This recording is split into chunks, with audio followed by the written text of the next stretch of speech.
Hanap ako ng toasted bread, pan-toast ng bread.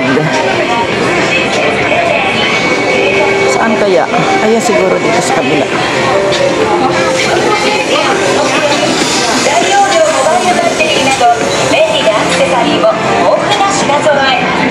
Huwag yung mamahalin, mura lang ang bibilhin ko. Sabay ganon. Saan ba yung toasted bread? Coffee.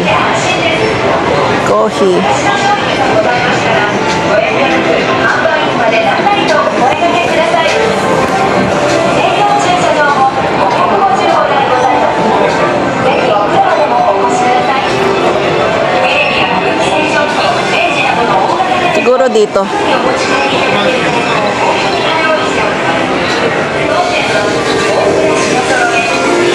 Ito nga. Ba't ito sangmang? Ang mahal naman.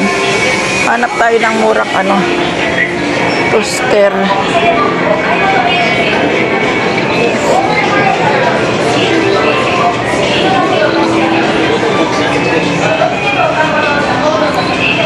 Tiger. Yung medyo mura lang. Lahat naman isang lapad ito. Ito. Maliliit lang. Yung Singgohakyen.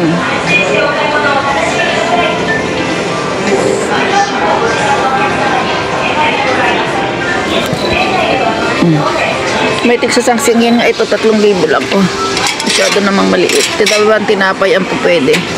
Ito kaya.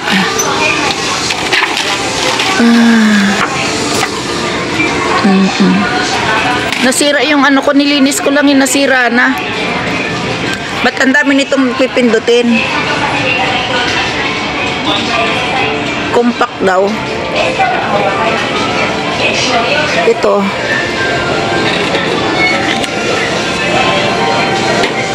Ayan nimay. Kaya bilhin ko. Huwag na. Madadagdagan lang ang aking kakabili naman ng juice. Sorry di. Kamu maiwa. Kuridaki di iwa. Aray ko, kita. Hello everyone. Alam mo bang nilinis ko yung aking yung aking bread toaster. Tapos, nung malinis ko na, hindi na umaandar. Ayun, nakatingga. 2 araw na akong hindi kumakain ng bread toast. Kaya ang ginawa ko, ngayong araw, total naman kumain kami ng yakiniku, ng barbecue sa Kyoto Station. Tumuloy na rin ako. Bumili na ako nito. Medyo mabigat nga siya. Pero walang magagawa. Kaya ito na ang binili ko. Di ko alam kung hanggang kailan magtatagal. Ang bilis kasi. Mag-unbox ako. Tingnan nyo. Ayan, unbox ko to. Mura lang naman to. Mga kalahating lapad siguro. Kaya, kailangan kong magkaroon nito. Kasi nga, tuwing umaga, tinapay ang almusal ko. Every morning. Every morning. Ako babika-bika na dito. Every morning kasi pan lang ang kinakain ko. Tinapay. Pandi are. Tapos, ito naman. Ayun. Sana huwag masira ka agad.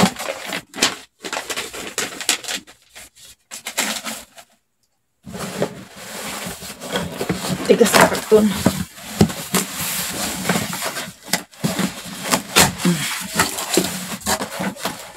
Ayan. May basura na naman ako dito. Parang kasi laki din lang to nung aking binili nung nakaraan. Taob natin. Ayun. Tatanggalin ko pa yung doon.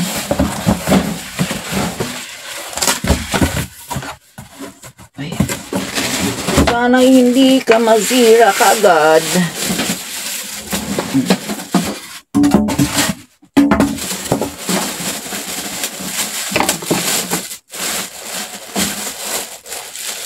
Halos wala nga rin silang stock na maganda-ganda eh. Puro na andun. Mayroong mga, anong tawag nga doon? Yung bagong uso ngayon na ano. Yung bagong uso na toaster. Anong fry yun? Hindi ko alam eh. Anong fry ba yun? Frying pan? Hindi naman yung frying pan ah.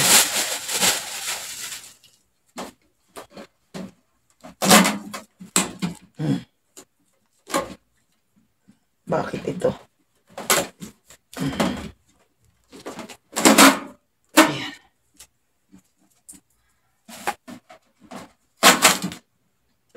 Bakit dito sa siguro?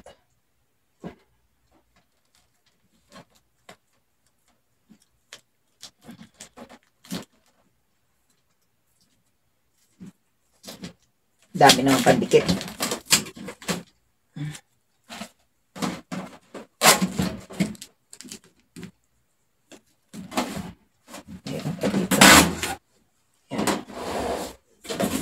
Karton pa pala.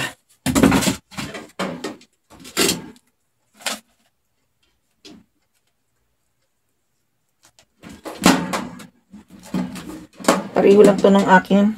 Parang pareho lang ah. Oo, madaling. Sana'y uminit ng maayos. Kasi yung aking toaster, hindi siya masyadong magandang ano. Ayaw namang matanggal ka agad.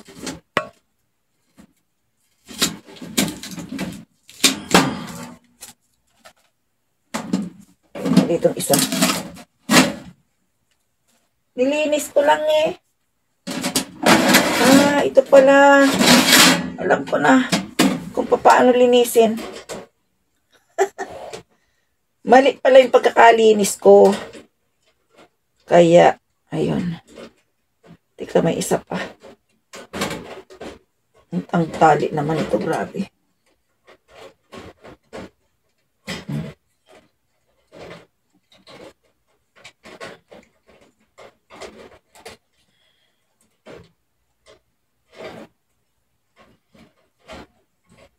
Maraming tali. Mali pala yung linis ko. Nasusungkit pala dito sa ilalim. Tingnan mo. Nilinis-linis ko pa yun ng...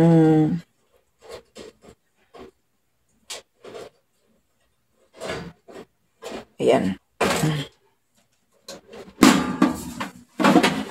Wala na ba?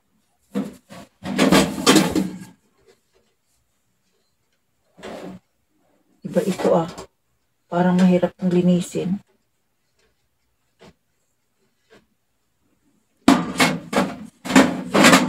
Ayan. I-try natin. Tingnan nyo to. Ayan. Ilagay ko dito sa taas. I-try muna bago magtapon ng karton para kunin ko yung isa. Ay, Diyos me. Hirap tumayo. Ah, ito pala ito Shiba.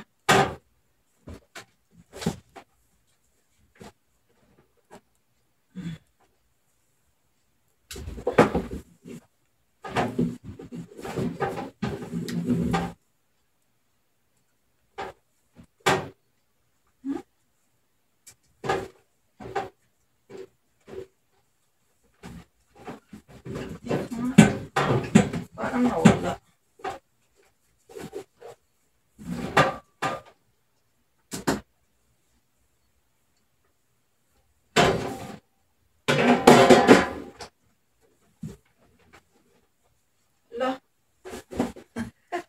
Sandali.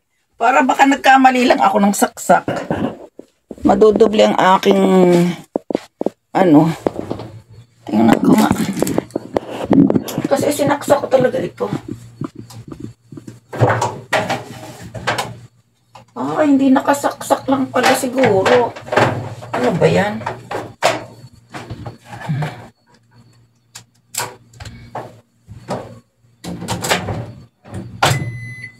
Tingnan ko nga daw ito. Sana'y uminit. Sana'y mag-ilaw.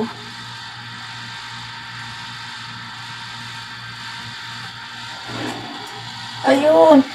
Hindi lang pala nakasaksak. Doble tuloy ang aking ano. Ano ba yan? Ayan, uminit na oh.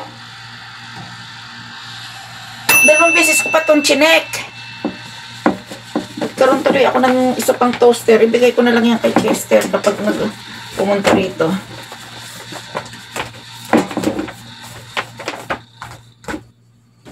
Kulang lang pala sa init.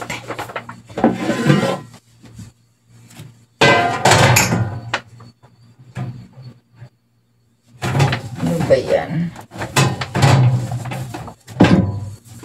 Ayan, doble tuloy ang aking oven. Pwede pang gamitin. Ibabalik ko ulit sa kahon. May reserba ako tuloy. Ano ba yan? Nagkamali ang lola nyo. Kasi hindi mo na tinitingnan ng maayos. Buti na lang at hindi ka pa ito na itatapon na biyak-biyak, no? Okay na to. Para may reserba. Pwede rin namang ipauwi ito sa Pilipinas. O, ano? Ano pa yan? Sikip-sikip na ng bahay ko eh. Sikip na nga ang aking bahay.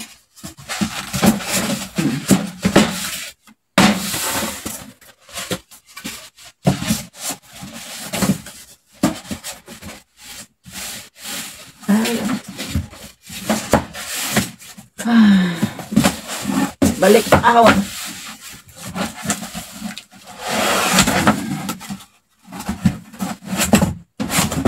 Napahirapan tuloy ako.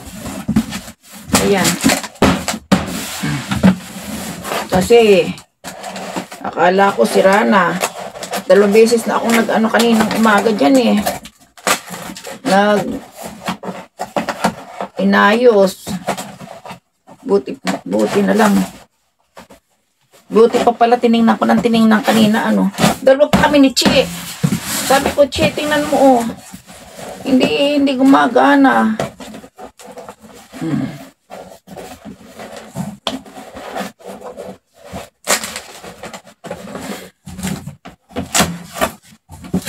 Yung pala, ako ang mali.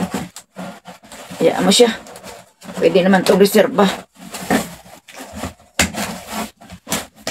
Kaya binta ko kay Lola Eri. Ibinta ko kay Lola Eri. Paano to? Ang problema ko nga, yung lalagyan ko dito sa loob ng bahay eh. Ano pa yan? Tuloy ang aking...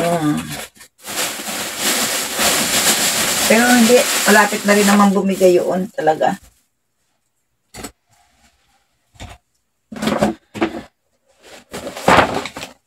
Sana bibili rin ako ng ng juice maker ko. Eh, pakiramdam ko eh. Madali ding masira. Kaya hindi na ako bumili. Ayan, dubli-dubli tuloy. Ito rin, kailangan ko nang i-dispose ito.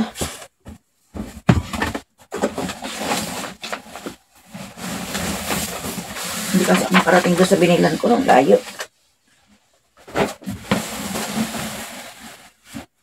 Ayan. Sabi mo na lang. Lumiit na ng gustang bahay ko.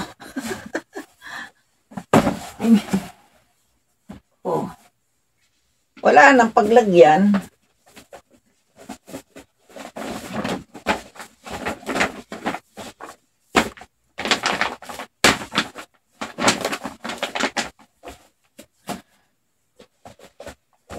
Tatapon na to.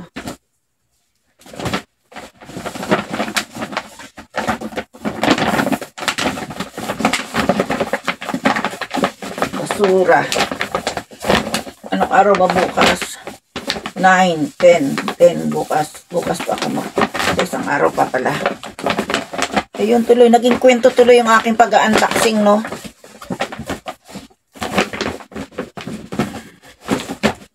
Tapos pinagagalitan ako ng anak ko kanina. Kasi daw marami na akong kuryente kung ano-ano sinasabi sa akin.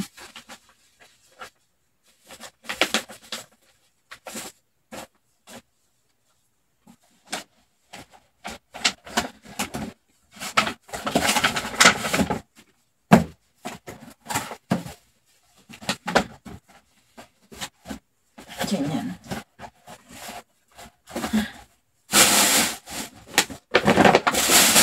Basurahan. Tapos may iniwan na naman siyang ano sa akin. Hindi ko alam kung paano. Yung kanya ito. O ganito mga dala-dala niyang kanya. Kaya ito paano kayo ito kakainin.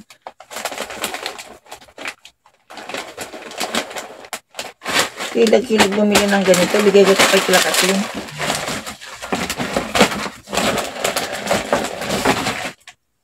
Ay mga buti-butin dala.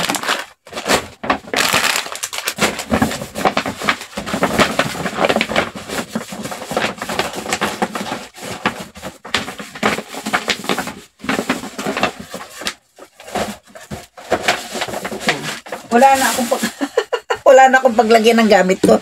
Ay, nagkamali ako ng ano. Ay, Johnny. Nagkamali ako ng bili.